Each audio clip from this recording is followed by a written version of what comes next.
सभी श्रोताओं का रामायण की कथा में हार्दिक स्वागत, अभिनंदन। आज के प्रसंग में राम का वनवास बताया जाएगा। बढ़ते हैं कहानी की तरफ।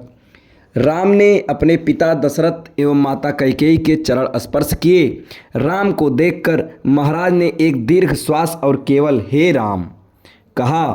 फिर अत्यधिक निराश होने के कारण चुप हो गए। उनके नेत्रों में अश्रु भर आए। विनम्र स्वर में राम ने कैकेयी से पूछा, माता, पिताजी की ऐसी दशा का क्या कारण है? कहीं वे मुझसे अप्रसन्न तो नहीं हैं? यदि वे मुझसे अप्रसन्न हैं तो मेरा क्षण मात्र भी जीना व्यर्थ है। कैकेयी बोली, वत्स, महाराज तुमसे अप्रसन्न तो हो ही नहीं सकते, किंतु इनके हृदय में एक विचार आया है जो कि तुम्हारे विरुद्ध है, इसलिए ये तुमसे संकोचवश कह नहीं पा रहे हैं। देवासुर संग्राम के समय इन्होंने मुझे 2 वर देने का वचन किया था। अवसर पाकर आज मैंने इनसे वे दोनों वर मांग लिए हैं। अब तुम्हारे पिता को अपनी प्रतिज्ञा का निर्वाह करने के लिए तुम्हारी सहायता की आवश्यकता है। यदि तुम प्रतिज्ञा करोगे कि जो कुछ मैं कहूँगी उसका तुम अवश्य पालन करोगे तो मैं तुम्हें उन दोनों वरदानों से अवगत करा सकती हूँ।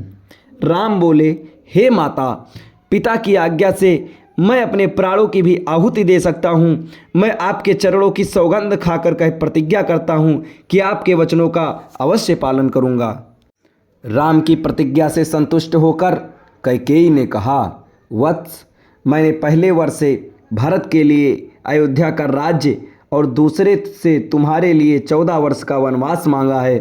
अतः अब तुम अपनी प्रतिज्ञा के अनुसार तत्काल वक्कल धारण करके वन को प्रस्थान करो। तुम्हारे मोह के कारण ही महाराज दुखी हो रहे हैं, इसलिए तुम्हारे वन को प्रस्थान के पश्चात ही भरत का राज्याभिषेक होगा। मुझे पूर्ण विश्वास है कि तुम अपनी प्रतिज्ञा का पालन करके अपने पिता को पाप रूपी सागर से अवश्य मुक्ति दिलाओगे।